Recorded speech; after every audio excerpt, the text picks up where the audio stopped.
Hey, I'm Scotty Rock. And I'm Nate Danger. Danger, bud. What are we talking about today? Today we're going to talk about one of our favorite subjects, and that's going to be rock documentaries.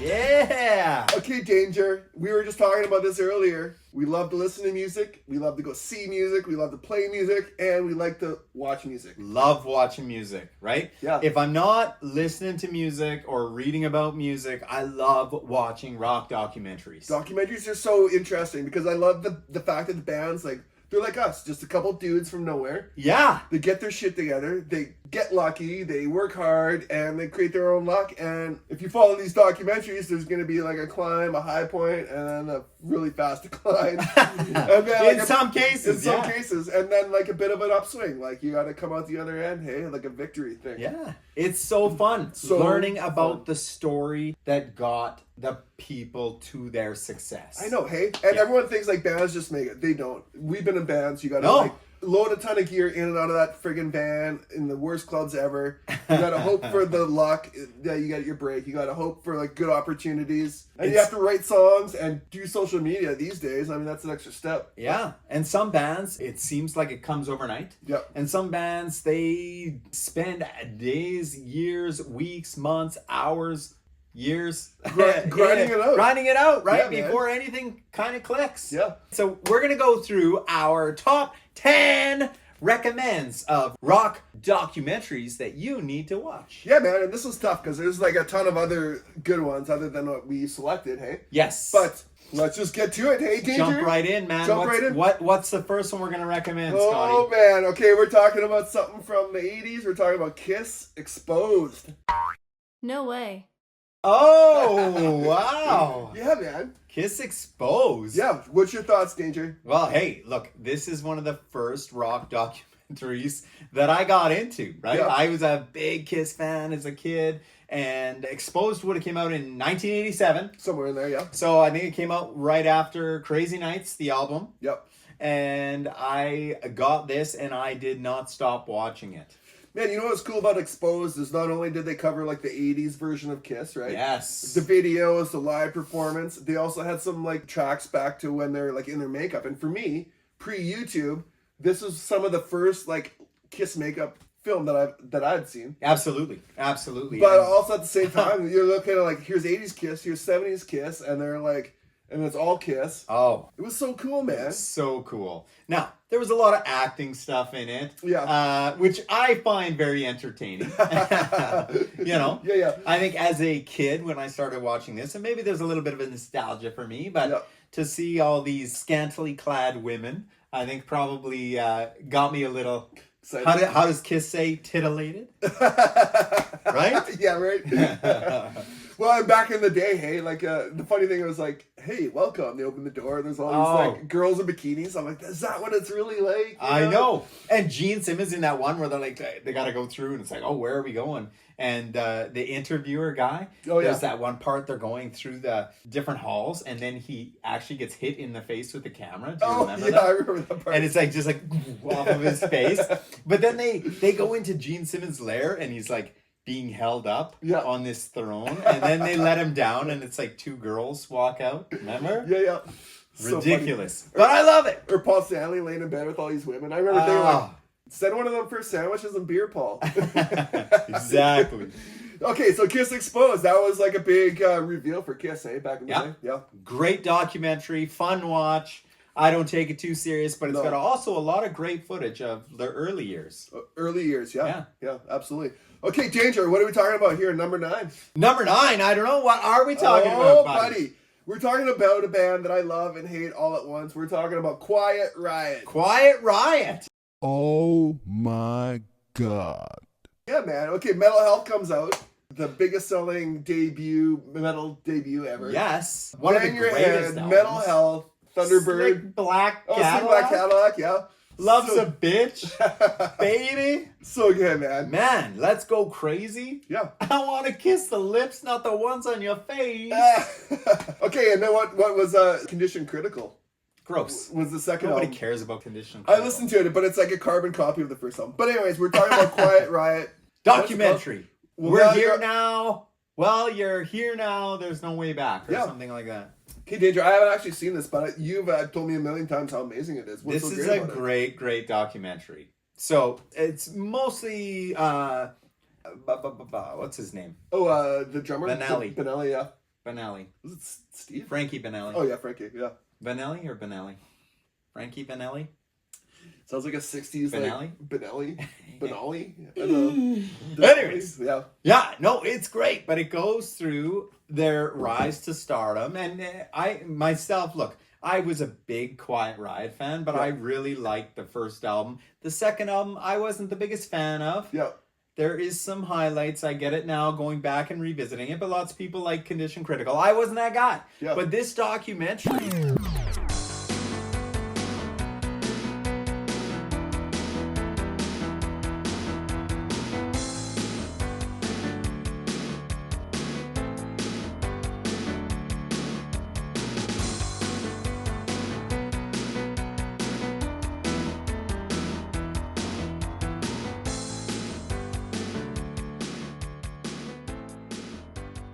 Such an awesome watch. Is it really? Oh man, if you haven't seen it, you gotta watch it. I haven't seen it, yeah.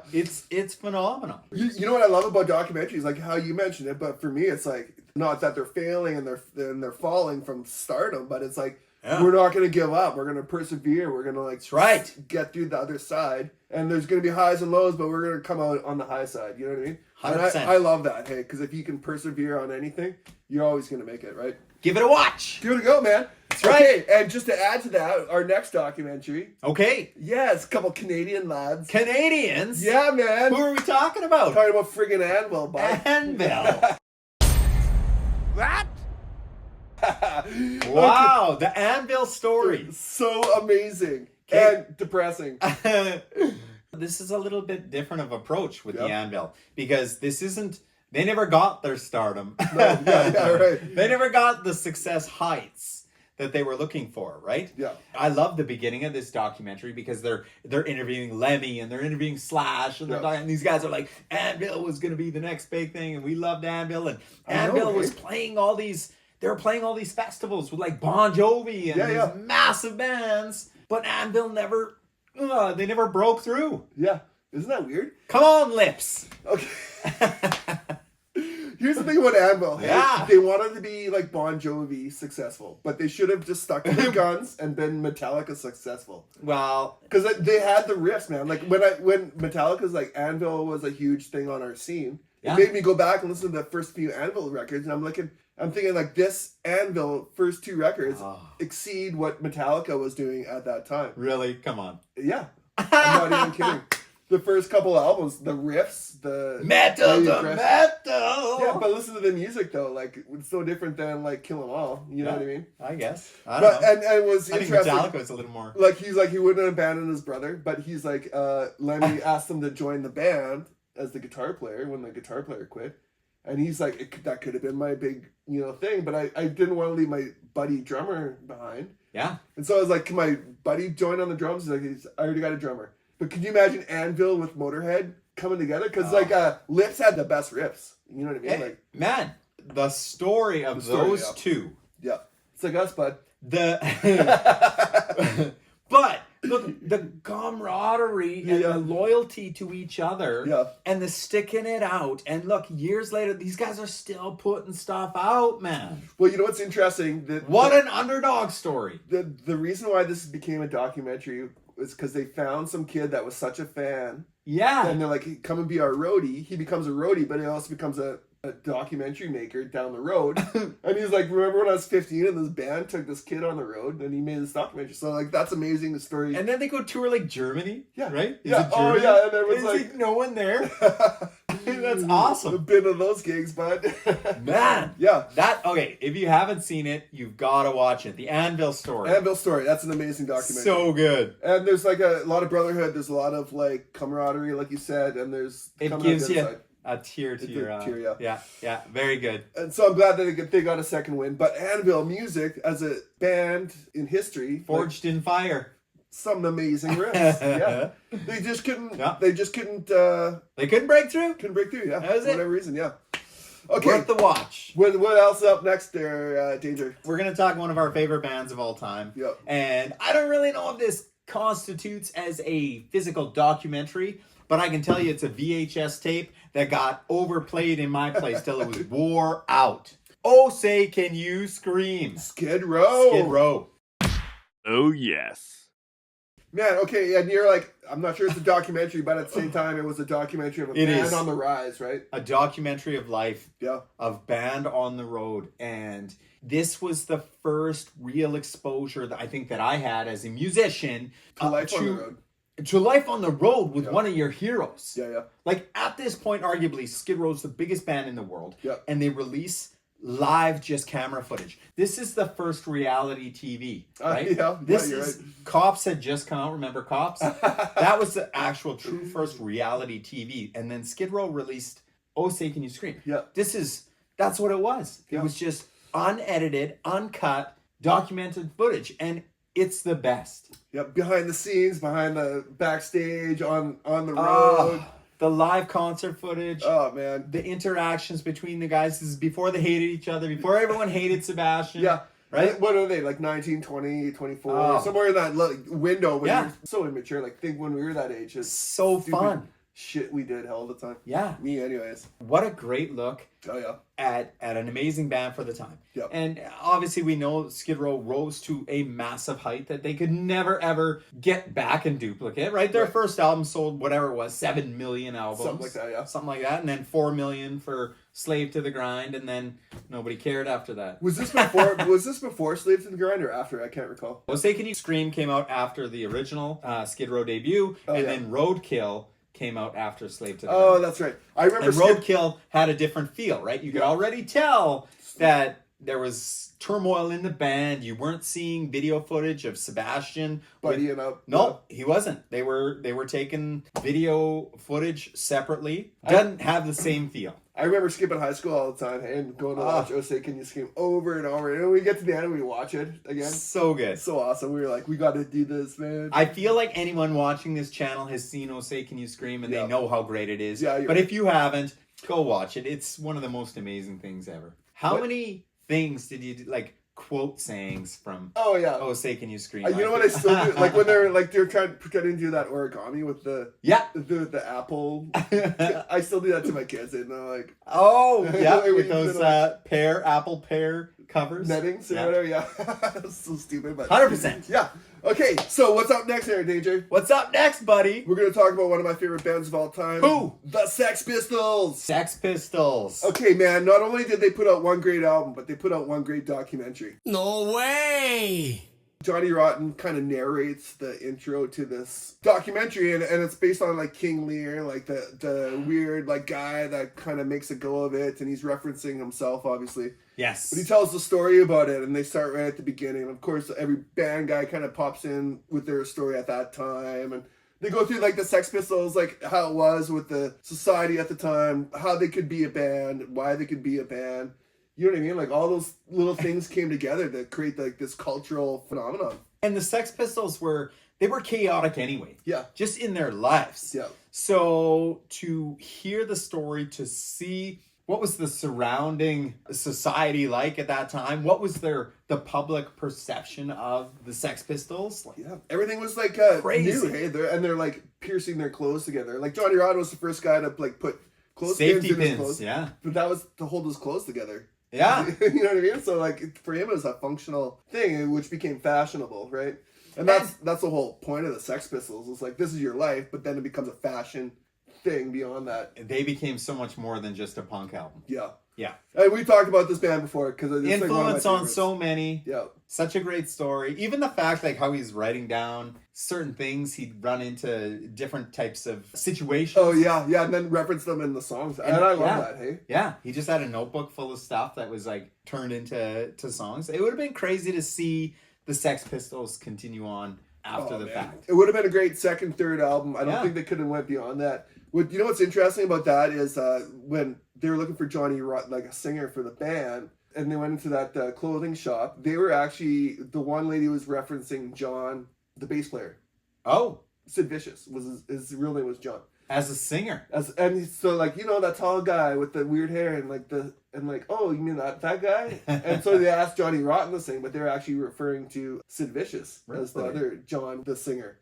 But I don't think he had the smarts to write like, no, you know, like it would never would have worked. Never would have worked. It would have been a nowhere band. Yeah, you know, but it was like the intelligence of Johnny Rotten that gave that band that edge and that difference. You know, yeah, absolutely, yeah. Now, Filth and the Fury, not to be confused with the Sid and Nancy story. What do you think of Sid and Nancy? Oh, that's right. Yeah, I mean, we could have put that on. That's a really interesting one. That's an interesting story, and it's like, is it like, did she kill him? Was it a drug dealer? Was it a drug overdose? Was it a murder? Was it an overdose? Was it planned? Was it not? It's crazy. Yeah, it was. There's some sort of. I think what happened, what I read in some books, was like, he did some drugs, passed out, he woke up, his girlfriend had died. She overdosed in front of the dealers. The dealers left. You know what I mean? So he got blamed for it. Wow. That was the rumor. Allegedly. I'm not gonna like crazy internet solve this here. But that's right. Yeah. Everyone will tell you. You guys don't know what you're talking about. Yeah, that's right. All right. Okay, so that's my pick. Filth and the Fury, Sex Pistols, Danger. What's up next, bud? Okay, our next recommend from my standpoint is going to be Super Duper Alice Cooper. Yes! This documentary rules, bud. Man, I remember when this documentary came out, I was so excited to watch it. Yep. And it's about 2 hours and 20 minutes, I think. It's fairly long. Yep. But it is phenomenal. Alice Cooper is one of the coolest guys. And what a story from his alcoholism, from his early days, the Cocaine shock rock. addiction, yep. They had like 2 albums that just absolutely sucked. And, you know, their affiliation with Frank Zappa. And then all of a sudden their 3rd album blows up. Huge. Which was coincidentally by Bob Ezrin was the producer, right? Yeah, and you know, this was a documentary that made me realize Alice Cooper and the Alice Cooper Band were 2 separate entities. Yes. You know what I mean? Yeah. And it made me sort of realize, you know, like what it takes to be Alice Cooper and like front a band and then like become the band. You know what I mean? Oh.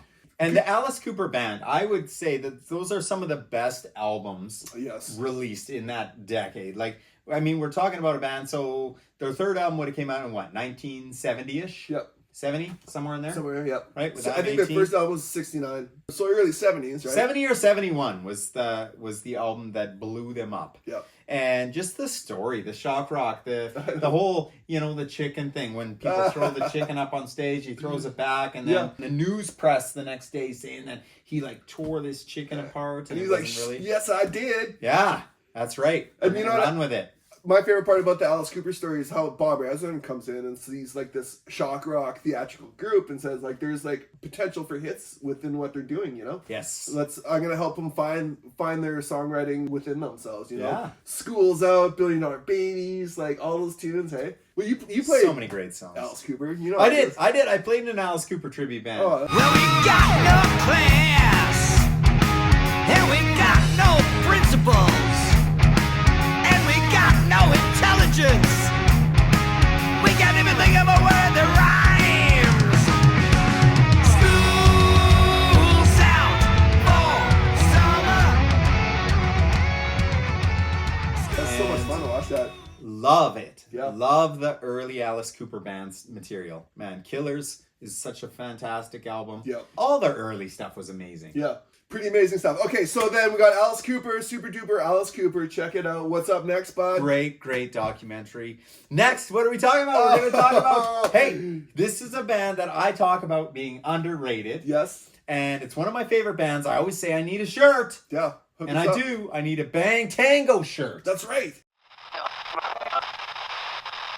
That's right, because the Bang Tango documentary is one of the best documentaries ever. Okay, I think you called me one day, so you gotta watch this documentary. It's about our favorite band. I also love Bang Tango. Like, we grew up on the first couple of albums. And what were your thoughts when you saw that documentary the first time? Man, I absolutely love the Bang Tango story. Here's a band that, you know, they were on the verge. They were on the verge, but they never broke through to the mainstream success. You're right. They always remained a little bit underground. Yep. But what a great story. They never really got out of they got to be the opening band on a few legs, Kiss tours and different things like that. But they never sustained it themselves, right? They never got out of the clubs themselves. Yeah, which is too bad because they totally deserved that. The songs, the first couple albums were amazing. Oh, great albums. Now, were they a little ahead of their time? Maybe. Yes. Well, they had a real funk drive to them. Right. With a bass player as cool as Kyle. But, so cool, he named himself twice. Hey, he should have been in Danger. Kyle. Nate. Kyle. Scott. With Bang Bang and Naughty.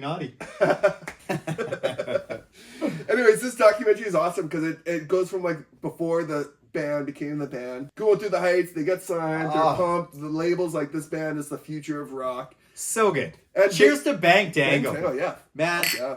And that being said, let's just take a moment to say this episode's been brought to you by Rebellion Brewing. That's right, Golden Crush. This is my new summer love right here, buddy. Right out of Saskatchewan. If you're looking for a fantastic brew, give Rebellion a try.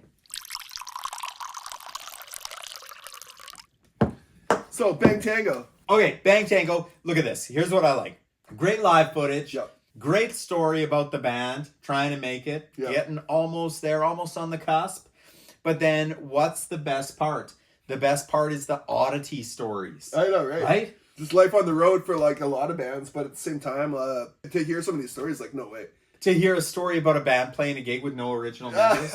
Okay, we're gonna spoil alert this, but like we gotta say this is the best part. So this guy goes to see Bang Tango play, and it's only the singer and like the new version of the band, right? That's no right. original members. The singer gets drunk, arrested, No, sick. I don't What think was so. it? I can't remember. I think he got hospitalized. Hospitalized for something. Yeah. Anyway, so the guy shows up and Day drinking. That's what you said last That's what I said, it was day drinking? I'm pretty no, sure it was. it's not day drinking. he did something. Something happened. Anyways, the singer wasn't there. Buddy shows up. Joe Leste, Yeah, Joe Leste. come on our show Come on, and defend tell yourself. us why you weren't at that gig. Because I can't remember. Anyway, so Buddy shows up. Turns out he knows all the songs. He's just Yes. like some farm kid, it looks like. And And they're like, you want to come up and, you know, this song? He's like, yep. And Yeah. he gets up and sings the whole set. Can you imagine being a fan of Skidro and they're like, Danger? You know all the lyrics and you're like, yeah. Yeah, And but I they're- can't sing like guess, Sebastian. But if you could you imagine how exciting that would be? To like, oh, that was for my this favorite guy. part. That's such a great part of the documentary. Yeah. And then, honestly, my favorite is at the end, man. When they're sitting there, they're playing this like fair, and there's like no one there, and it's just the best. Well, thing no, ever. the best part was they show the Oh. band. The band is just absolutely ripping, and then they pan to the crowd, and there's like 20 people, and they're like Yeah. not even like the age demographic. They just happen to be there Oh. for the deep fried butter. It's sticks so or good. something. Yeah, Yeah. it was so The good. elephant ears. yeah, Man, that was it's so good. that was fun. Whether It you was- like the band or not, you got to watch that documentary. and it's a bit of a reality check too for bands. Hey, like you think you're gonna make it, you think you've made Yeah. it, and you never actually really do. You know what I mean? At the end of the day. At the end of the day, So good. man, so good. Anyways, okay. Okay, buddy. Up next, another documentary that I absolutely love. Danger's never seen it, but it is the band called Death. What the fuck? And if you don't know anything about Yeah. this band, yes. Who calls the band Death? I don't know. Yeah. You tell me. I'm gonna tell you. There's the three brothers from Detroit, three black guys. Okay. They're influenced by Jimi Hendrix and Pete Townsend, and so the guitar player is like, "I'm gonna be this kind of player. We're gonna write these kind of songs." And Yeah. his brother plays bass, and the other brother plays drums. They come across as like a proto-punk music. They're pre-Ramones. You know what I mean? Pre-Ramones? Before punk was a punk. Before New York Dolls. Before all those Sex Pistols. Before all those bands. There was death. There was Death out of Detroit. Three black guys, and they absolutely nailed punk rock. Right? Wow. Yeah. So the documentary goes into like how this band got together, and they're not like, you know, playing funk, and they're not playing Detroit, they're not doing Motown. You know what, you'd think that, hey, they're rockers, hey? So they almost get signed to Clive Davis's record. He says, I'll sign this band if they change their name from Death. And he's like, the brother's like, I'm not changing it to Death. Death is a thing. You live, you die. It's a vibe. And they're like, well, you're not getting signed. So the band got dropped. The brother ends up dying. The masters are upstairs in the attic.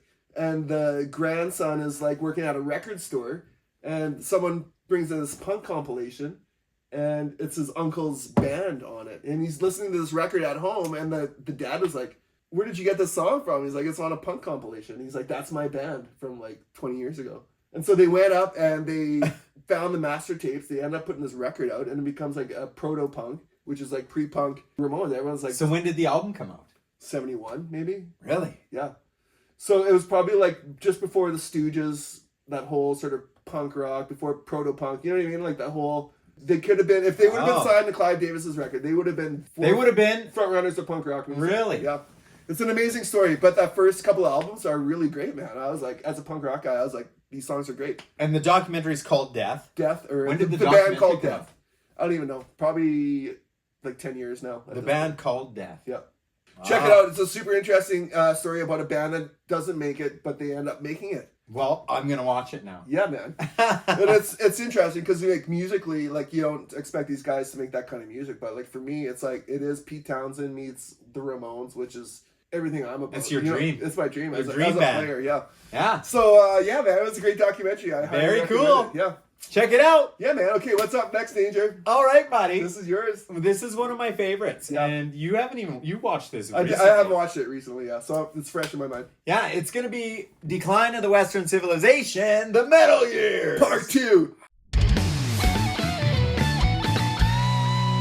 Yeah, absolutely. Part 1 is pretty good. Part 1's all about the punk scene. Punk scene, yeah. But the Metal Years, this was a documentary that the first time I watched it, I was just sold. But I was a kid and I wanted to be like the superhero bands that I absolutely adored that were hanging on my walls. Yeah, because right. my room was plastered and I wanted to be in a band. I wanted to play. I wanted to be like every single one of these rock stars. Yeah. As when rock stars were untouchable, they were superheroes and everything. Yeah. And Decline of the Western Civilization came out and it had everyone like me. Everyone like That's me what- who yeah. wanted to be part of the scene. Yeah. Right? You already had certain bands that were on the cusp because you got Poison. in there, you got Faster Pussycat in there. Tough. Yeah, but those I was gonna say, but then you got some unknowns Oh, yeah, right. that weren't in there, right? Because you're big bands, so they got Kiss, they got Ozzy, they got Poison, they got us and Wasp and stuff. But then you had the undergrounds like Tough. Right? Were in the video and they had not yet made it. And then bands like Odin and stuff. And you're Odin. This one's called Russian Winter. Odin. Let's light our flag on fire. Yeah, it was awesome. Yeah. Oh man, it is so good. It's interesting because like we've been in bands where like, yeah, we're gonna make it. You know what I mean? Like you have to have that Yes. sort of like yes, I'm not gonna give up. But a lot of those bands, hey, sometimes you're like, they're not gonna make it. Some But of it's no, and that's right. And I mean, at that time, this is the late '80s, so it's the documentary I think came out in 1988. Yeah. So we're already getting into the point where it's like the metal scene is getting pretty saturated. Saturated, yeah. Right? Yeah. But every single person wanted to be a rock star. Yeah. That rock stars, it's not like now. Like now, and you'll have your super big certain artists here and there. But it was like before, it just seemed like a rock star. I feel like cassette tapes were like trading cards. Oh, yeah. Like collecting, I would just collect. I just collect. Right? Yeah. Absolutely. And I feel like lots of people don't do that now. No. Maybe they do. Maybe the younger generation does. But look at Decline of Western Civilization showed me people that I could relate to. Yeah, absolutely. Struggling to make it. Yeah. And that's what I loved about it. Not only it was that crossover movie. Yeah. And just phenomenal. Well, and I've seen bits of it over the year, and I had the soundtrack for it, which I loved. I listened to that like more than, but I just watched the movie like 3 weeks ago, even maybe. Finally, but I've never actually watched the whole thing, so it was cool to watch it front to back. Yeah, and like with 20 years, 30 years like past it, like looking back, I'm like, oh yeah, I can see why everyone's a dreamer, and but maybe some Odin could have made it. They just played a couple weeks ago at the Odin's still giving her. Yeah, still giving her, man.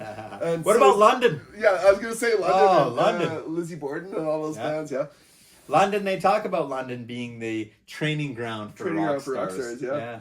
Very cool. It's interesting because like you see a whole scene. Like our town here, we had a music scene as well, and like we see how that works together and works against you, and all the different dynamics, and it's super fun to sort of be a part of something like that. So, all right, buddy. Oh man, our final recommend. Yeah, man.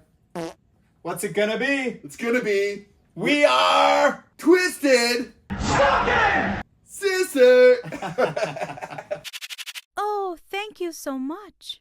Yes. Yeah, man. We are, I think we are Twisted Effin' Sister. It's got the asterisk. Oh, yeah, that's right. Is the name of the documentary, and what a fantastic documentary this is as well. Whether you like Twisted Sister or not, or you don't really understand Twisted Sister and you only know I Want to Rock and We're Not Going to Take It. Yeah. There's a lot of backstory, and Twisted Sister, man. most people don't realize they spent 11 years. 11 years Twisted swinging Sister was a 70s club band that just couldn't break out of the club scene for whatever. Yeah. Even though they were selling out, what did they say, 10,000 seat arenas and stuff? 10,000, 11,000 seats. As an independent band, that's amazing. Yeah. They should have been like snapped up immediately. Oh, absolutely. Yeah. And that's the thing. They talk about, the record company's going to sign this band. They just had this pile of money on the table because they had just sold out the Palladium, and they thought, well, we're never going to be able to afford this band because look how much money they're making. They can make it on their own, right? Yeah. It's just crazy, and it's a great, great story. It's a great story, too, about, like, being a band. And, again, we talked about this earlier about persevering. Hey, like, we're going to make it. We're going to go through these hoops.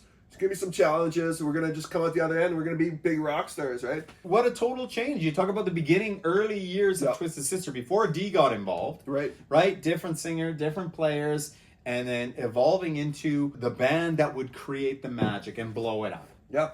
And to add to that, it wasn't only that, but as an independent band, JJ French was like booking all these clubs, hiring the sound. He was like, for me, that was a big inspiration as a kid. Like, I can be in the band and be a manager, or like be an agent, or be, on the business side of being in the band. Oh, yeah. And it's not about just being in a band, it's about being an independent business, like any sort of independent business, right? Yeah. Yeah, it kind of made me realize it's all the same mechanics, right? Such a great story. Great story, man. And Twisted Sister, I mean, arguably they blew up. They became absolutely massive. Stay Hungry, I don't even know how many albums it sold worldwide. Yeah. Great album, but they can never live up to it again. They can never reduplicate it.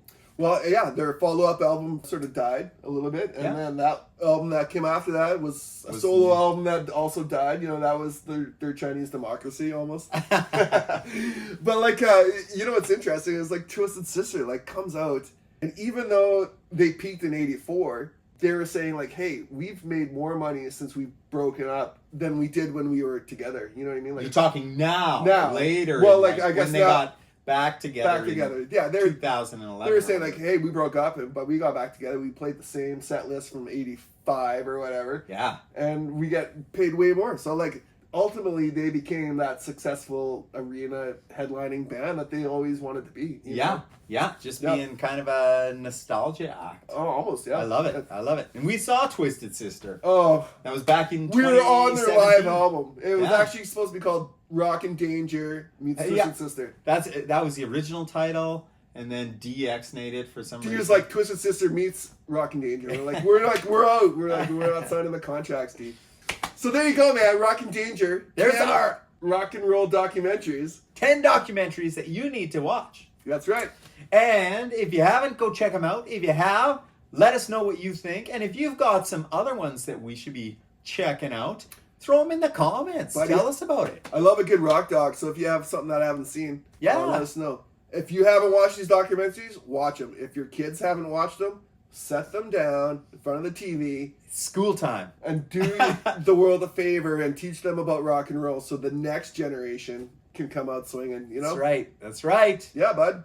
Okay, Rock N8 Danger out. Rock!